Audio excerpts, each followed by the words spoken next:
The National AI Policing Centre just launched in the UK, and 4 days later, a serving officer was arrested for allegedly faking evidence with it.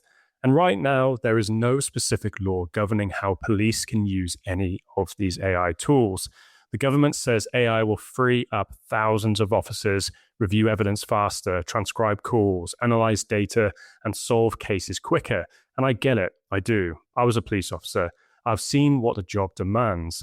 But I've also seen colleagues parked up watching Netflix on their phone, hiding under jobs telling the control room that they were still busy when they were not. That happens, and it happens a lot. And before we hand every force in England and Wales a suite of AI tools, we need to be honest about whether the resources gap is the whole story. Because AI is only as good as the people using it.